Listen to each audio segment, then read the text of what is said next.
Hi everyone, welcome back to my YouTube channel. My name is Kiran Choubey और आज हम शुरू करने वाले हैं भारतीय साक्ष्य अधिनियम 2023।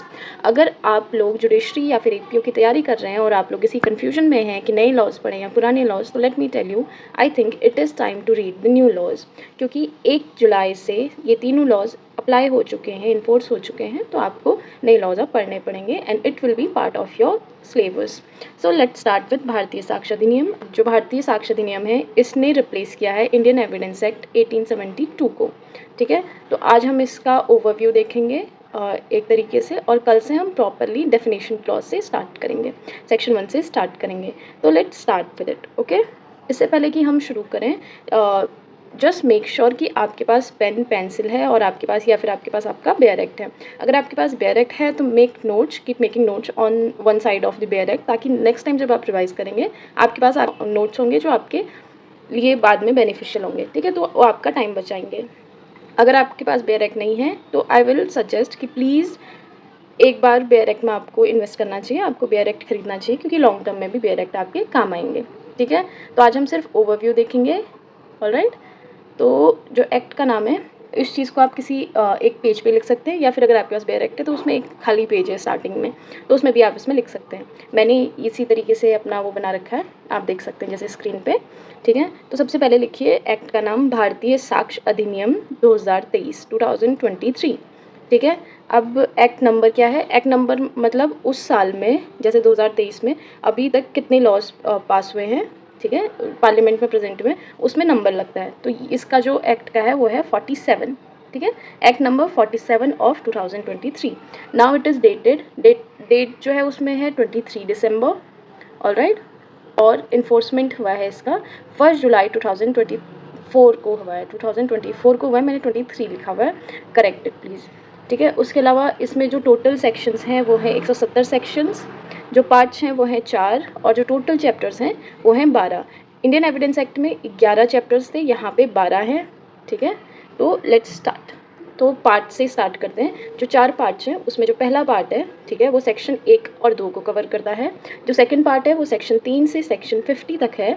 जो तीसरा पार्ट है वो सेक्शन 51 से लेके 103 तक है। जो पार्ट 4 है वो सेक्शन 104 से 107 तक है। ऑलराइट, तो आप स्टार्ट कर रहे हैं चैप्टर्स। आप इसका ओवरव्यू इसलिए बना के चलिए, इसका चार्ट इसलिए बना के रखिए क्योंकि आपको लॉन्ग टर्म में काम आएगा। जब भी आपको रिवाइज करना होगा अपना bare act, start with this, start with parts then chapters, और फिर उसके बाद आप इंडेक्स रीडिंग और फिर bare act reading. I will make a proper video. अगर आपको बेयर एक्ट रीडिंग कैसे करनी है उस पर आपको टिप्स एंड ट्रिक्स चाहिए तो let me know in the comment section. I will make a proper video how to read and revise bare act. Alright, let's start with chapter 1। इससे ये होगा कि इससे 2 फायदे होंगे। जब आपके पास ऐसे चैप्टर्स लिखे होंगे और सेक्शन वाइज लिखे होंगे, उससे आपको 2 फायदे होंगे। पहली चीज़, आप एग्जाम में कन्फ्यूजन आपको कम होगा, क्योंकि आपको पता होगा सिर्फ इस जो चैप्टर है वो किस टॉपिक को कवर करता है और किस सेक्शन से किस सेक्शन तक वो कवर करता है। पहली चीज़ आपको ये क्लियर होगी। दूसरी चीज़ आपको ये क्लियर होगी कि आपको एलिमिनेट करने में दिक्कत नहीं होगी उतनी, क्योंकि आपको एक बेसिक माइंड में आपके वो रहेगा कि हाँ इस सेक्शन से बाहर नहीं है, तो आप जो बाकी के ऑप्शंस हैं उनको एलिमिनेट कर सकते हो। तो इसलिए चैप्टर्स के थ्रू जाना ज़रूरी होता है। तो स्टार्ट करते हैं चैप्टर 1। चैप्टर 1 बात करता है प्रिलिमिनरी की, जो इंक्लूड करता है सेक्शन 1 और सेक्शन 2। इसमें शॉर्ट टाइटल्स है और डेफिनेशन है सेक्शन 2 में, सेक्शन 1 और 2 में। अब आता है चैप्टर 2, रेलेवेंसी ऑफ फैक्ट्स। ठीक है, सेक्शन 3 से सेक्शन 50 तक है। चैप्टर 3 है facts which do not, chapter 3 है facts which need not to be proved, section 51 से 53 तक है। चैप्टर 4 है of oral evidence, oral evidence 54 से 55 तक है। चैप्टर 5 है डॉक्यूमेंट्री एविडेंसेस, सेक्शन 56 से 93 तक है। Please make sure to make a proper chart और नोट इट एनीवेयर, क्योंकि आपको आगे चल के काम आएगा। ऑलराइट, बहुत बार चैप्टर के नाम भी पूछते हैं, बहुत बार ये भी पूछते हैं कि कौन सा जो सेक्शन है वो किस उसके अंदर आता है, तो ये आपको हेल्प करेगा। जो चैप्टर 6 है वो बात करता है exclusion of oral by documentary evidence, section 96 to section 103। Alright, section 7 बात करता है बर्डन ऑफ प्रूफ की, सेक्शन 8 जो है 104 से 120 तक। चैप्टर 8 बात करता है एस्टॉपल की, जो है 121 से 123 के बीच में। चैप्टर 9 बात करता है विटनेसेस, 124 से 139 तक। और एग्जामिनेशन ऑफ विटनेसेस जो है वो चैप्टर 10 में है। ठीक है, सेक्शन 140 टू 168।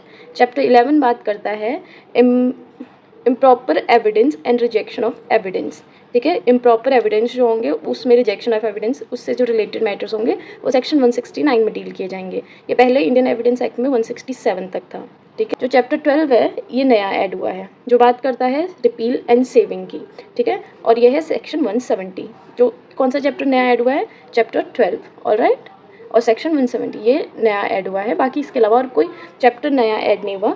हाँ, जो सेक्शंस हैं वो आगे पीछे किए गए हैं, कुछ जो सेक्शंस हैं वो साथ में मर्ज कर दिए गए हैं, लेकिन जो एक ही चैप्टर इंक्लूड हुआ है वो है चैप्टर 12।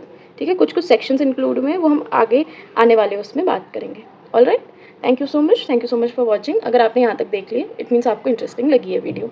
तो अगर आप आगे मुझे चाहते हैं कि मैं इस कोर्स को आगे कंटिन्यू करूँ, please make sure to press that like button and subscribe to my channel for more of such content. Thank you so much for watching.